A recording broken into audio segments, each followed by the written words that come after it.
we tend to be high energy people at times and then super low at other times. We can be go-getters, but we push ourselves too hard and then we pay for it.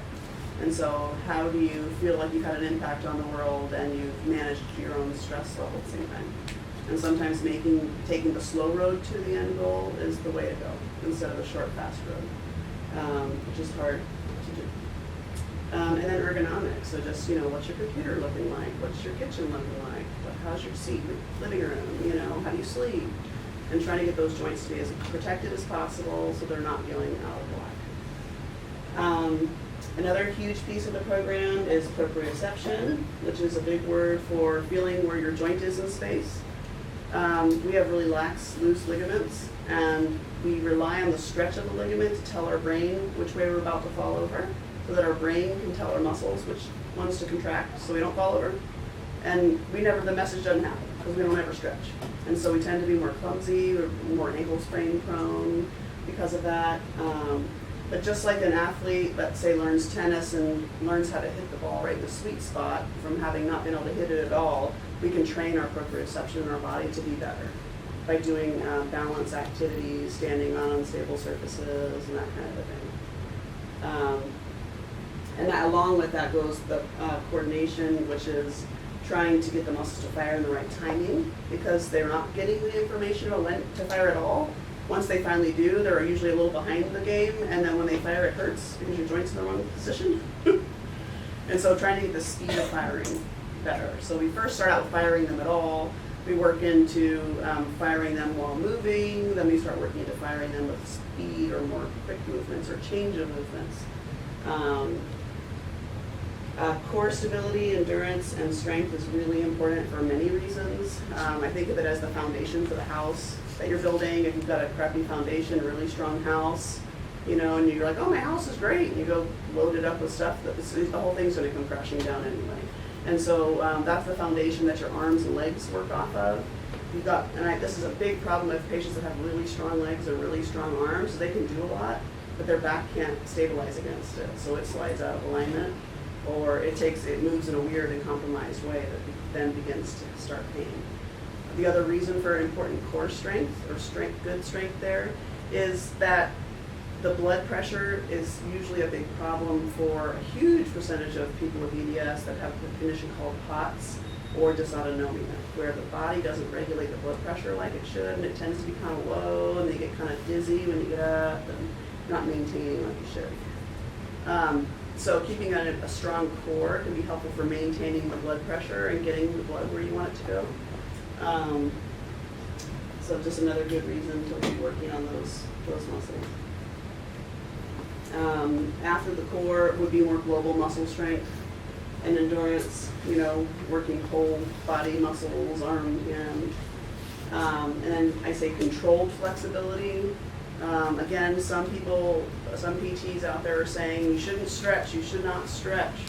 But the finding there's a book written by Kieran Graham, here's the physical therapist, she says that people with EDS purr when they stretch. They love to stretch because it's probably stimulating that stretch reflex and it's stimulating that proprioception, and it's like, I know where I am.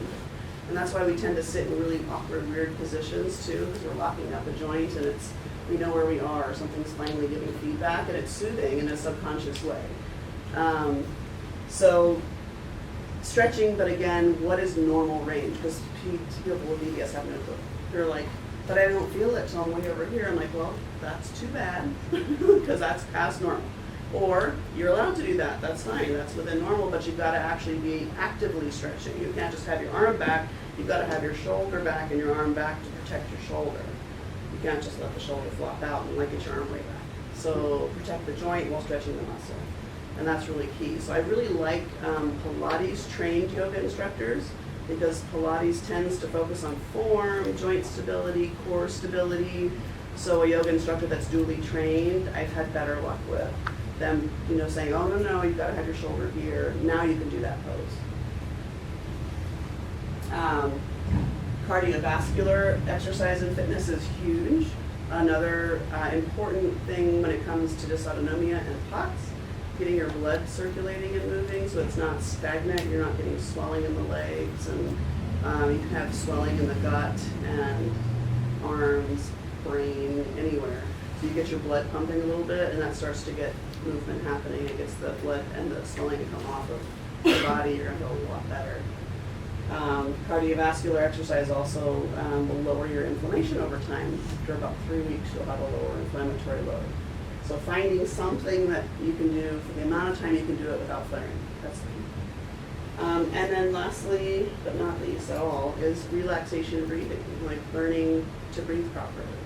A lot of people with EDS have really loose ribs, and they tend to rest high, so a little wider in the rib cage. And then we try to inhale from there. We're already there. We're already inhaled. So we end up breathing up here to try to get more. And then this causes neck tension and pain. So trying to work on breathing out and then toning the rib muscles so that the ribs stay in a little bit lower, more exhaled position. So you have somewhere to go when you try to inhale. And you have there's supposed to be a spring in the system where the diaphragm contracts, it spreads the ribs, they're on stretch.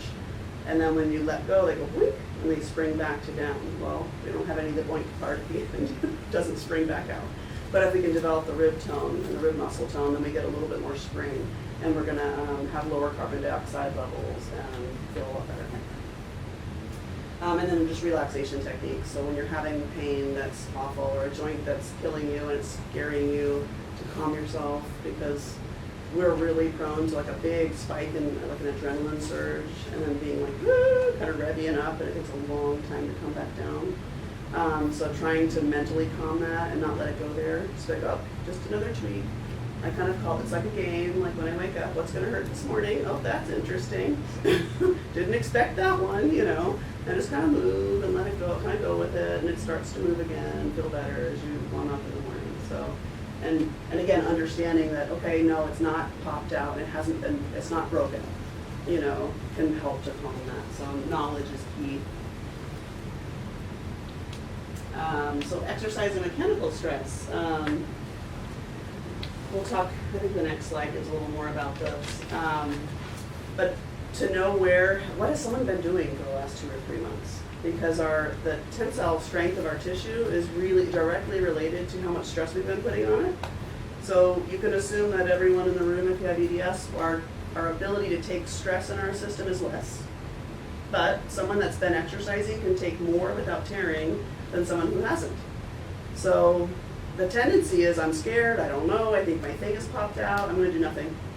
And then by doing nothing, the tissue actually gets more readily, easily torn. So it actually, your body decides you don't need it, it's not going to spend all those resources to build it, why bother, it gets brittle. So that's really hard, it's a hard sell. Someone is feeling horrible.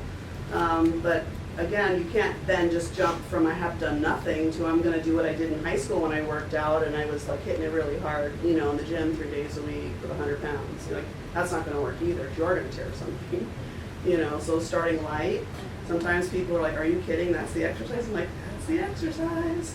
We're going to hold it for 3 seconds, no longer, and we're just going to do it 3 times, and that's it. And do it for a couple of weeks and give your body time to build. So chronic exposure to exercise, so beyond 3 or 4 weeks, we'll start to see an actual increase in the mass or size of the ligaments and the tendons, which is super cool. It'll make them a little stiffer, and it'll make them more able to tolerate heavier loads before failure. So I never got the concept of, you know, doing Kegel exercises before delivery. I'm like, well, why do you want to tighten the area the baby's got to come through? That doesn't make any sense, you know. The point isn't that, it's just to make the tissue thicker and bigger and stronger so we can take that stress and not tear it.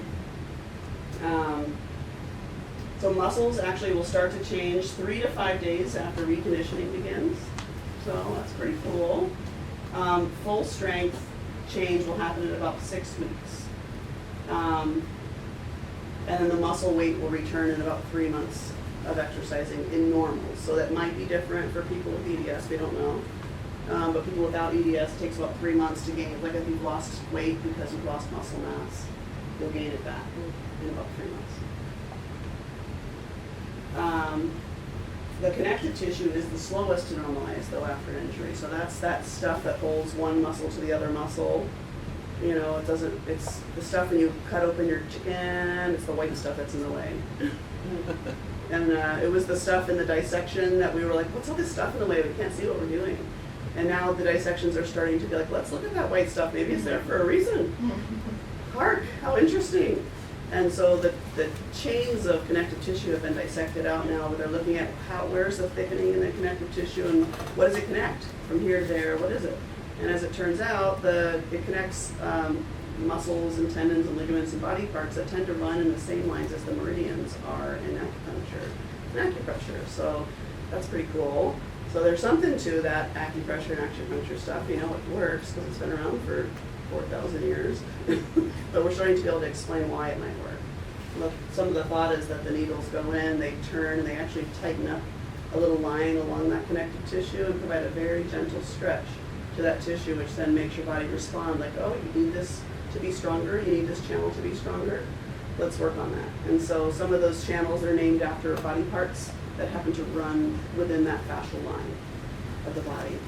And as it turns out, a lot of the yoga poses that have whole body stretches stretch a whole meridian too. So there's a really cool book called Anatomy Trains by Tom Myers that talks all about this stuff. It's really neat. So I'm not opposed to yoga, but I think yoga done right, you know, where you're gently stretching the meridians, can be something that can really balance your soul quite a bit.